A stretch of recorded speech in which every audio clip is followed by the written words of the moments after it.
Chancellor, thank you for that lovely introduction. Also, that very interesting contrast, the tale of two speakers.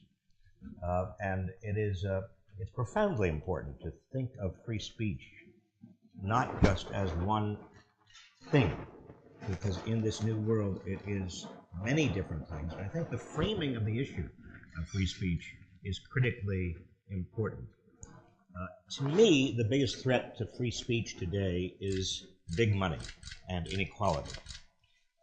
What we have in this country now is not anything that resembles equal access to being heard. I mean, anybody can say anything they want to say. Anybody can say anything they want. I mean, you can probably, stand up if you're a student here, in your dorm, or a lot of people could just walk around Sproul Plaza. In fact, I've seen them muttering to themselves sometimes. The issue is not so much can you speak. The issue is what is your forum and who is your audience and can you be heard? And big money in politics and big money even in a university makes a huge difference in terms of the size of the forum you can command. And big money is not something that I think we should tend to look upon carelessly, because the widening inequality in this country of income and wealth and political power is the story of our time. And I don't say that with any particular political bias in mind. I'm simply saying a fact. It's not just that over 22% of the income of this country is in the hands of the top 1%. It's not just that the top 1% control 42% of all of the wealth of the country, but the consequence of that is that you have the ability in the very, very few hands to dictate who is hearing what. Now, I assumed, as many of you may have assumed, that with the advent of new media, social media, the internet, we would democratize the process of speech, of getting ideas out. That, in fact, I remember talking about this a few years ago. Maybe it wasn't that, it was about 12 years ago. When I first came to Berkeley, I gave a talk about the fact that even though inequality was rising, the new media and social media were balancing that out. That although you had fewer and fewer people commanding more and more resources, and therefore having more and more control over who was speaking and where they were speaking, nevertheless, it was possible for almost anybody to command some sort of an audience through the internet. I think I was wrong, because money is playing a huge part in new media as well. And power there is very, very significant, and a significant variable. And I want to talk about three particular areas that I have become very, very aware of in my work with inequality media and in my work trying to get across ideas. The first has to do with, let's call it the tyranny of the algorithm. We all live in echo chambers, all of us. The echo chambers, though, are becoming smaller and smaller. The algorithms that we find in the new media, in the internet, in all of those organizations like Facebook and Twitter and others that are exerting more and more control, both financial and political, over the internet. Those algorithms that are really not publicly understood, not publicly revealed, those algorithms do at least one thing we understand, and that is give us back what we want and what we want to hear. Give us back opinions and information, sometimes fake information, that is in line with our preconceived views of reality and our preconceived opinions about what should be. As a result of the power and tyranny of those algorithms, it is very difficult to get out of our echo chambers, out of our bubbles. For example, I can tell you, as somebody who has tried desperately to reach out to conservatives, not just Republicans, but conservative Republicans, with arguments, with what I consider to be rational arguments. As somebody who tells my students here at Berkeley, the best way to learn is to talk to somebody who disagrees with you. As someone who really does believe in intellectual debate, in logic and facts and analysis, I find it continuously frustrating because I cannot find a medium in which I can get through to people who fundamentally disagree with me. I put out a lot of things on the internet, social media. I write books. I write articles. I try to have a dialogue with people on the other side, quote unquote. I don't think there are really two sides. As Daniel Patrick Moynihan, the late senator and professor, once said, "You're entitled to your own opinions, but not your own facts." But it's very, very difficult in this world as we have constructed it, and as the echo chambers have been constructed by these mechanisms, these algorithms, to break out. What's the answer here? I think the answer is that it is our responsibility. It is a greater and greater and greater responsibility on each of us to find people who disagree with us, to find reputable sources of information and opinion that challenge us. If we are here at a university that has a reputation as being a quote-unquote liberal university, more and more responsibility on us to find people around us, to find faculty members, to bring into the university people who challenge us. Now, I don't mean challenge us in terms of just saying things that are empty-headed and offensive and ridiculous. I mean challenge us intellectually, challenge us in terms of our prior conceptions. I have debated Ann Coulter on television, I can't tell you how many times. And every time I do, I say, I never want to have this experience again. And I don't mean to disparage her in any way or demean her, but let me just say she is not the kind of person who has an intellectual argument. I'm talking about, there are a lot of people out there who I consider to be conservatives, who I do debate in public occasionally, and I find very, very interesting. Charles Krauthammer would be one, for just example, came into my head. Bill Kristol of the Weekly Standard is another one I talk with, I try to reach out to. We are friends. But in terms of public debate, public deliberation, it is increasingly difficult. And that's why it is our responsibility, all of us, our responsibility as students, as professors, as teachers, as administrators, to make this as robust and interesting an intellectual experience, and also to spend our lives reaching out to people who disagree with us, as is possible. Now, there's a second problem that the new media and social media create, and that second problem is less amenable to us taking responsibility over it.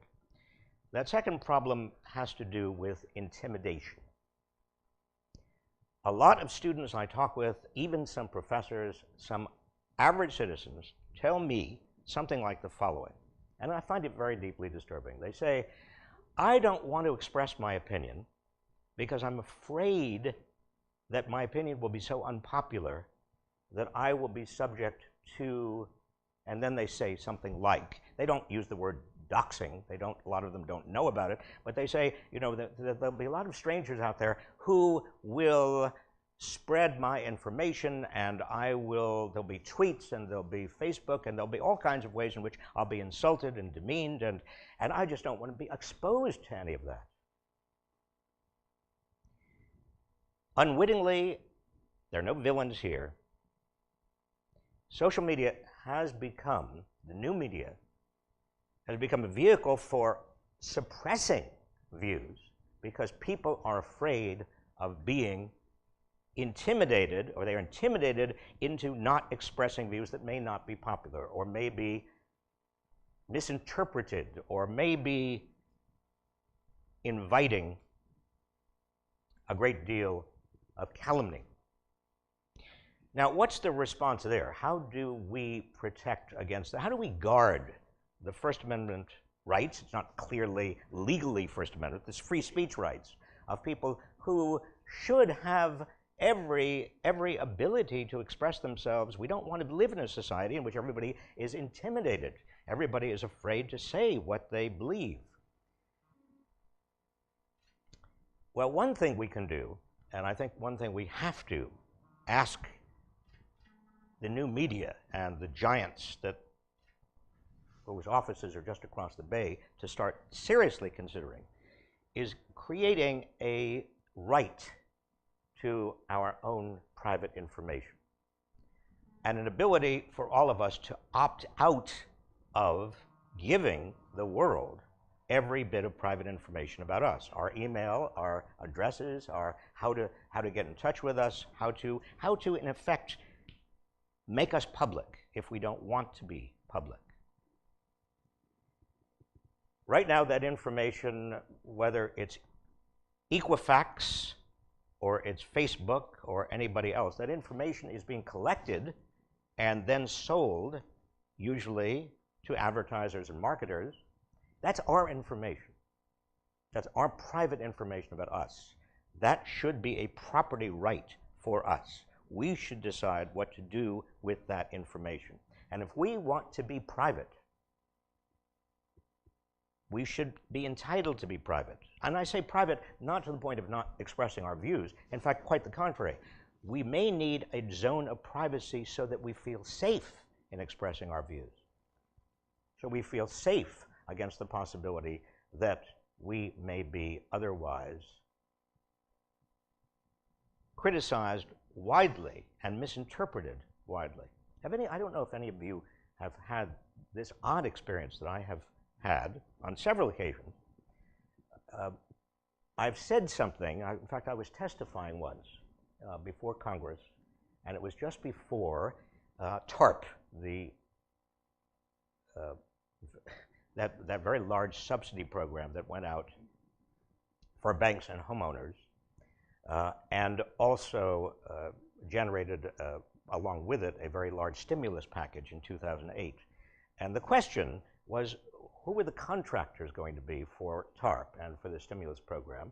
And I said before Congress, I said, I think it's very, very important that we make sure that the contractors who are going to get all this money from this gigantic stimulus program not be all white and male.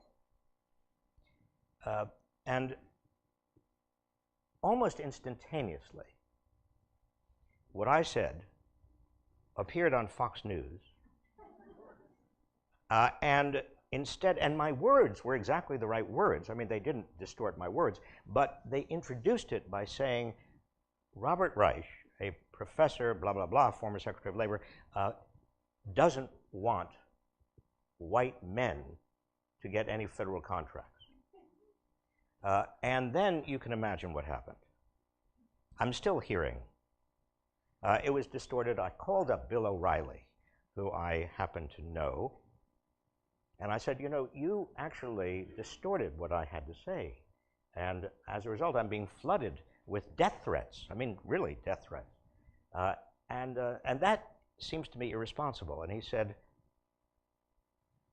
well, that's too bad.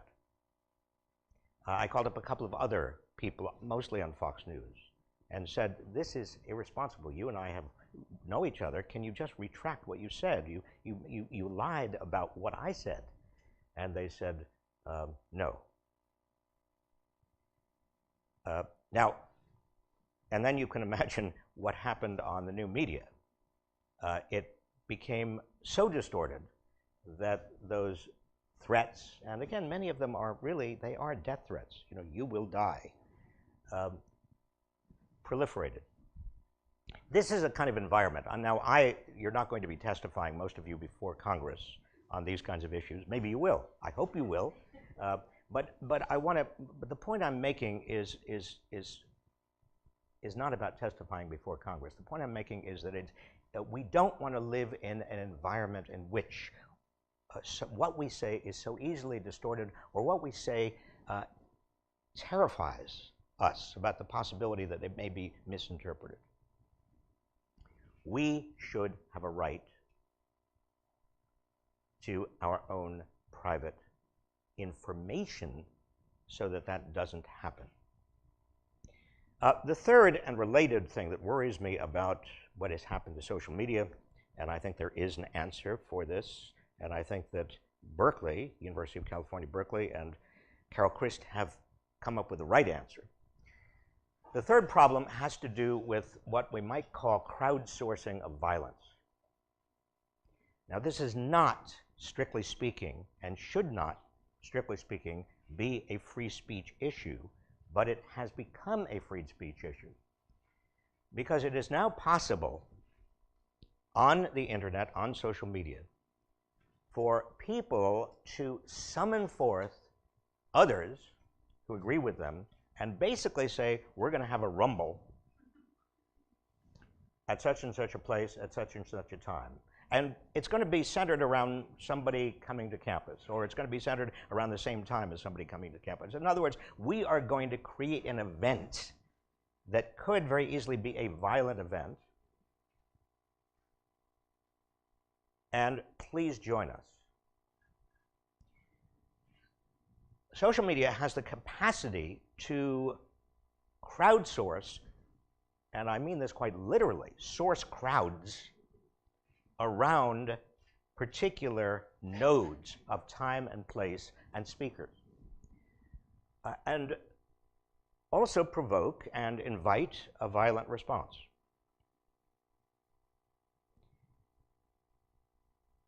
What is the response in turn, the appropriate response by a university or by any public or semi-public venue that wants to have a controversial speaker or somebody who may not be mainstream, or maybe somebody, maybe just simply allow a protest, a peaceful protest?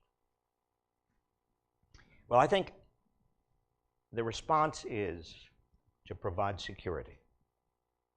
Provide security for the speakers and for the protesters. To maintain the peaceful, nonviolent aspects of the free exchange of ideas. It can be expensive, and I know that the Chancellor has come in for a lot of criticism on how much Berkeley has spent. Now, in my way of thinking, and if you follow my logic, this is not, strictly speaking, an expenditure. This is an investment in the free exchange of ideas. It's an investment in safety and security and the ability of people in a college campus, in a university, where you want people to be able to express themselves and be able to protest peacefully. It's an investment in that capacity. It is worth almost anything we spend on it. Now, there are many other issues and problems and challenges that come up with new media, with social media. We tend to put all of this in the box, framing as free speech. I am old enough to remember the free speech movement here at University of California, Berkeley. I did not know Mario Savio, but I was, because I was always very short, even when I was a young man, even when I was a kid, I was very short.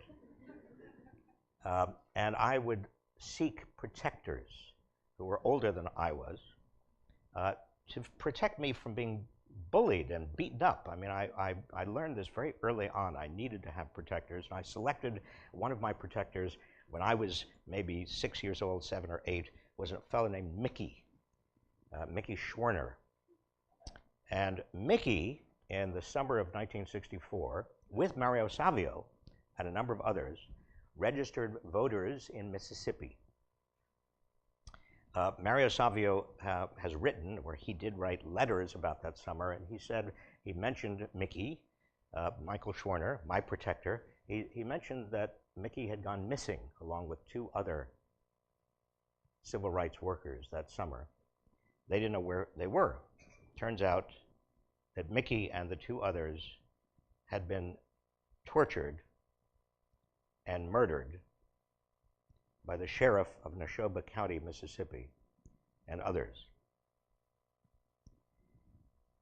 Mario Savio came back to Berkeley to raise money and to recruit students to go back to Mississippi and continue to work on voter registration. He and others set up tables to do that recruitment and raise that money, and were told by the university, no, you can't do that. That was the beginning, that fall of '64 was the beginning of the free speech movement. I say this because the free speech movement is intimately related to the civil rights movement, and the civil rights movement and the free speech movement were both intimately related to social justice activities and the quest for social justice. It is important, it seems to me, in this age of new media, in this age of roaring inequality, in this age where money is the equivalent of speech, according to the Supreme Court, corporations are people, according to the Supreme Court under the First Amendment, and big money can buy a lot of airtime, and big money can buy a lot of fake news, and big money can actually dominate even our social media. It's important to understand the centrality, the absolute centrality in a democracy of democratic deliberation. We cannot have a democracy unless we have real, free, not only speech, but the ability to hear. Which brings me to my final point, and it's a point that I started with.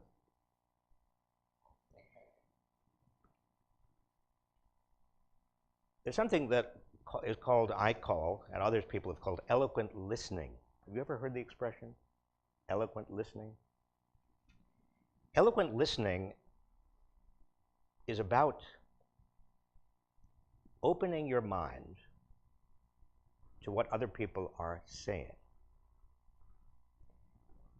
Opening your mind in a sense that you are capable of actually trying to understand them, repeating what they are saying sometimes, so that you can understand deeply what they have said, so they know that you are understanding. Opening your mind in terms of your signaling that you might be willing to be persuaded you're wrong.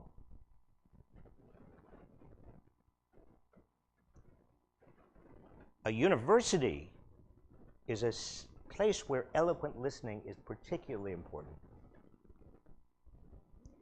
Eloquent listening is the other side of the same equation as freedom of speech. If you don't have people who are have the ability to listen, it doesn't matter what kind of free speech you have. And so in a university, the best public university in the world, it is vitally important that we not only preserve the right to speak, but also open our minds and practice eloquent listening. Thank you all.